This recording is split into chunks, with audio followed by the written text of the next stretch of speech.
The Beard of Doom. Only seen on Tom Russell. 96.3 Rock Radio. It's 2:05 on 96.3 Rock Radio. Very good afternoon to you. It is Tom Russell in the chair. As you know, this is Christmas week, and various different opinions thrown around about Christmas and Santa Claus, and whether Santa Claus is real, and if he is real, or he or she is real, what would he be doing at this time of year? Obviously, he'd be a very, very busy person. Millions and millions of presents to be delivered. I can remember, even though it was a long, long time ago, I can still remember how excited I used to get at this time of year with the anticipation of Santa Claus coming down the chimney with some goodies. And we're going to be chatting this afternoon with various people, giving their opinion on the whole conundrum about Father Christmas, Santa Claus.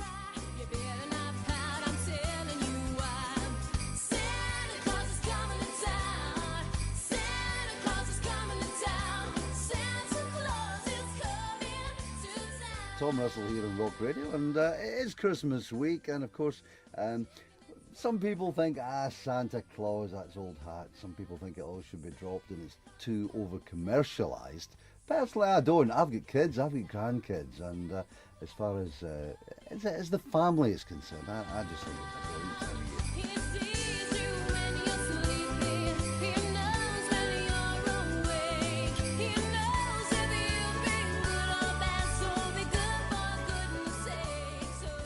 If it were possible that Santa existed, it would make my life a lot easier, because not only because he would buy all the presents and pay for them, which would be nice, but because it would mean that the children would get what they deserve.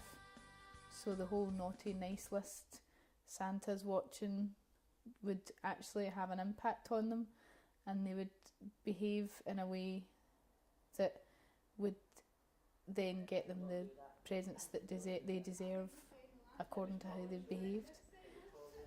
I think when you watch programmes like How Safe Is Your House, and you see how easily these burglars that are professionals that know what they're doing can spot the quickest way to get in your house and out again before anybody would catch them, it makes it quite possible then that Santa could do the same, but just leave something there instead of taking something away.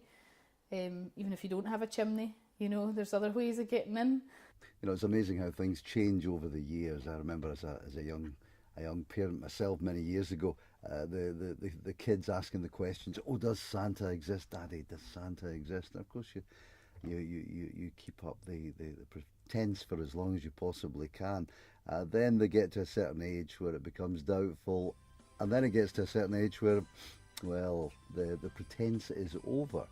But then you're blessed with grandchildren, and the whole thing starts all over again. Little tin horns, little toy drums, Ruby toot toot and rummy tum tums, little toy dolls that cuddle and coo, elephants, boats and kitty costumes. Santa Claus is coming to town. I personally disagree with the attitude that you're telling children fibs. For me, the Santa Claus is a big, exciting, magic thing, and it represents the givingness of strangers in terms of charity.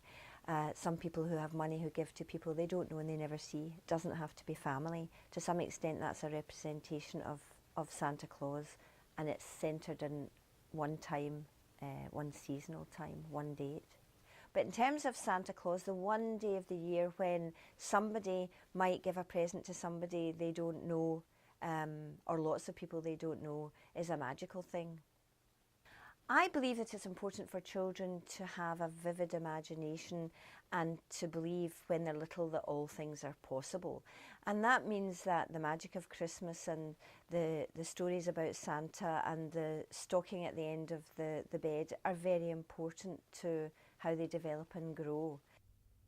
It's interesting to think about how Santa manages to get right around the whole world in one night, delivering all these presents. Me personally, I'm convinced he does it on a rock and roll train, as AC/DC would say.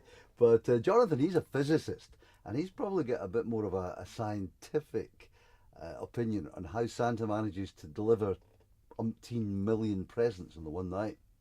Is it realistic? To try and answer this, what I'll do is I'll restrict my attention to the United Kingdom, quite a big country, and see if we reckon it's feasible even just around Great Britain.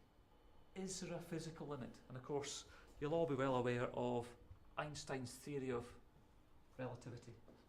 There's a limit to how fast you can travel in the universe, and that limit is light speed, 186,000 miles per second, which converts approximately to about 700 million miles per hour, so it's pretty fast. So if technology is not an issue, nature itself leaves room for Santa to get around lots of houses, and maybe it's not so impossible. Last week, of course, it was horrendous, not only on rock radio, but on every radio station and television station, trying to keep people up to date with what was happening on the roads with that dreadful snow and ice that we had. And of course, it will be continuing for quite a major part of this winter. Certainly, that is the forecast.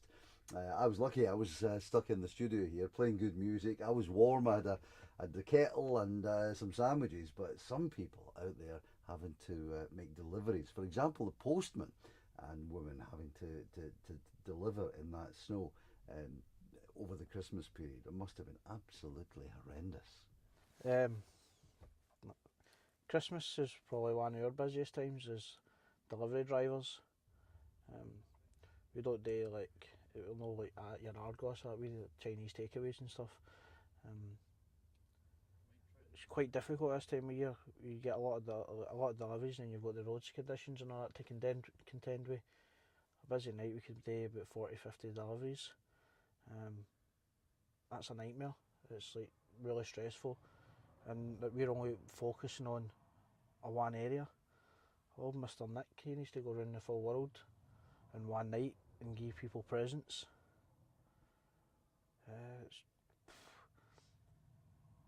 Tell you one thing, you need to be a really fit guy to be able to do that. I'm no fit when I say I'm too plump either, but kind of in between, and by the end of the night I'm knackered. I want to go to sleep. But people expect this one guy to deliver sort of presents all over the world. It might not be, Santa might not be one guy. Like, say for instance, Amazon, Argos, vice versa. They're big companies who deliver all over the world. Santa could be a franchise, a business that delivers all over the world. So you have your Scottish branch, your British branch might deal with Britain, your European branch might deal sort of all that end. Hundreds of these wee guys delivering presents. They make their money through all the sponsorship deals. They think when it comes to this time of year, Santa's everywhere. So the money they can make in endorsements would be well enough to pay for the presents that get delivered. Based on that, that's my way of thinking. I really think Santa could be real. Thank you very much for listening. It has been an interesting wee programme this afternoon, chatting about Santa Claus. Does he exist? Of course he does. Ta-da.